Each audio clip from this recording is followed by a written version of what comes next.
kita semua, Bapak Ibu para pemirsa dimanapun berada. Saya adalah Manginaris Tumorang, umat Katolik Santo Petrus Sitijo. Gereja ini adalah wilayah pekerjaan Paroki Maria Pertolongan Orang Kristen Sidikalang, Keuskupan Agung Medan. Dan gereja ini terletak di Desa Sitinjo 1, Kecamatan Sitijo, Kabupaten Dairi. Saya ingin memperkenalkan bagaimana berdirinya dan perkembangan Gereja Katolik Santo Petrus Sitijo. Ayo. Inilah Gereja Katolik Santo Petrus Sitijo, yang awalnya gereja ini adalah para katekis dari Medan akan singgah ke Sidikalang untuk menanamkan iman Katolik. Namun mereka singgah dulu di Sitinjo. Nah, dengan persinggahan itulah maka masyarakat Sitinjo ada yang tertarik menjadi agama Katolik. Nah, ini terjadi pada tahun 1938. Tepatnya pada tanggal 28 Februari 1938 berdirilah Gereja Katolik yang perdana, terbuat dari lantai tanah, dinding tepas, dan lantai dan atap datang. Kemudian pada tahun 1999 seturut perkembangan umat, maka dibangunlah gereja ini dengan ukuran penampilan 9 meter, yaitu yang diresmikan pada tahun 1999 oleh Uskup Agung Medan. Maka bagaimanakah, apakah namanya? Ini nama pelindung stasi ini. Mari kita lihat. Pelindung gereja ini adalah Stasi Santo Petrus Sitijo. Ini sejak berdiri pada tahun 1938 hingga 1994 belum ada nama pelindung. Masih Stasi Sitijo begitu saja. Lingkungannya pun lingkungan Kutagro. Kalau alasannya karena di sana lebih banyak berdomisili warga kuda diri Kutagro, lingkungan Kuta Gedung. Karena di sana berdomisili mayoritas adalah kuda diri Kuta Gedung. Nah, lingkungan Simpang 3, lingkungan Jalan Dolok Sanggul begitu saja. Maka seturut perkembangan oleh stasi-stasi di kota dan di kota sudah mulai memakai nama pelindung. Maka pada tahun tepatnya pada bulan Oktober 1999 mengadakan rapat untuk menetapkan nama pelindungnya. Beberapa usulan muncul. Ada yang nama Santo Mikael, ada yang Santo Stefanus, ada yang Santo Fransiskus, dan ada yang Santo Petrus. Tetapi kesimpulan kenapa Santo Petrus?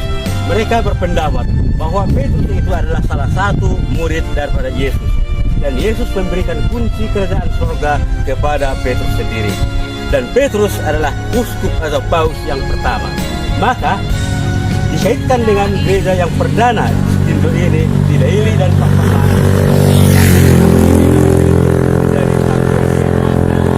Sekarang sudah ada anak dan dewasa adalah sarjana dan 10. Lalu bagaimana perkembangan umatnya? Mari kita lihat. Menurut perkembangan umat di stasi ini, maka gereja ini dibangun dengan ukuran 12 meter kali 29,5 meter. Itu pada pas karena ini adalah gereja tertua di Kabupaten Dairi Pak Barat. Maka pesta jubileum yang diadakan pada tahun 2013 ini diawali dengan peletakan batu pertama di sini oleh Pikep Romo Mandius. Kemudian ini diresmikan pada tanggal oleh Uskup yang mulia Monsinyur AGP Datubara.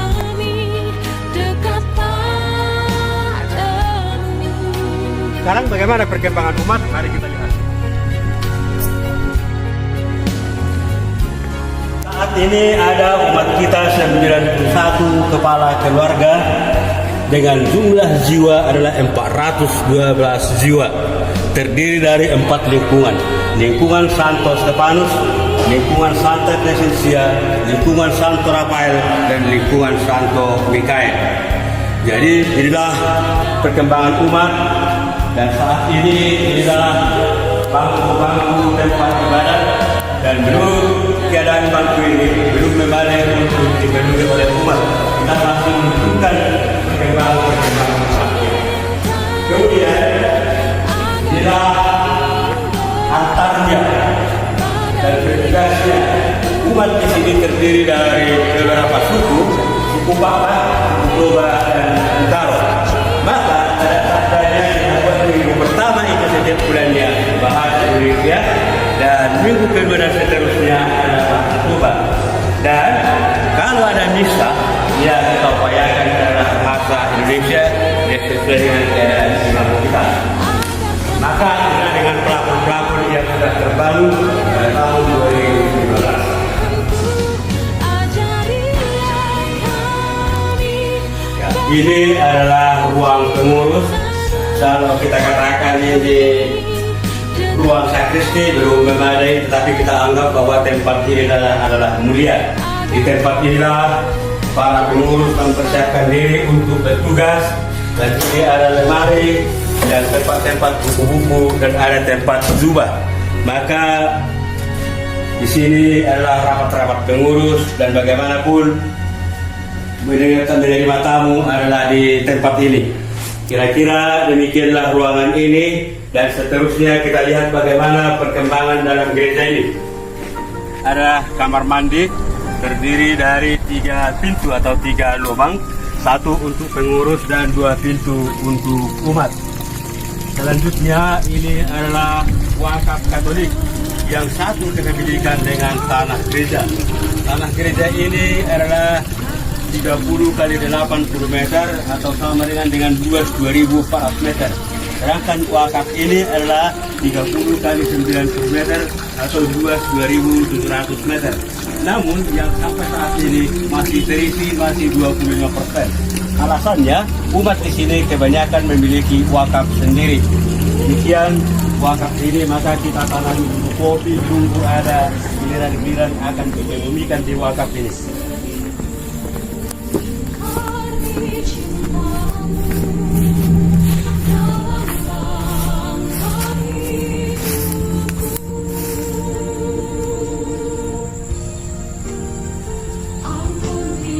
Ini adalah apotek hidup yang dikelola oleh kelompok Kor Cecilia, di mana kalau mereka latihan-latihan kor, sebelum mereka kumpul mereka usahakan sempatkan untuk bersih-bersihkan lingkungan ini dan dapat bermanfaat. Ada cabai, macam-macam, ada jagung dapat dimanfaatkan.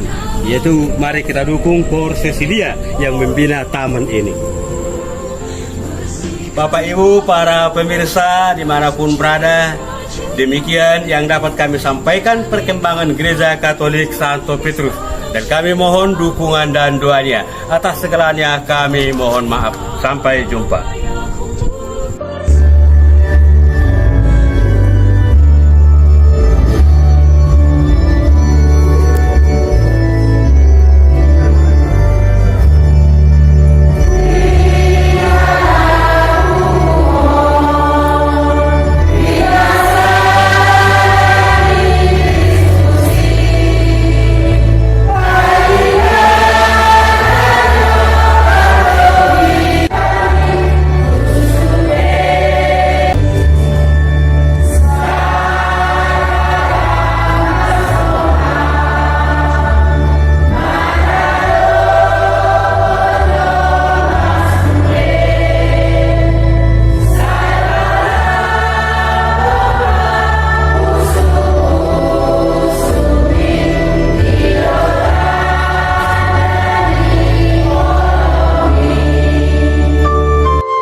cintamu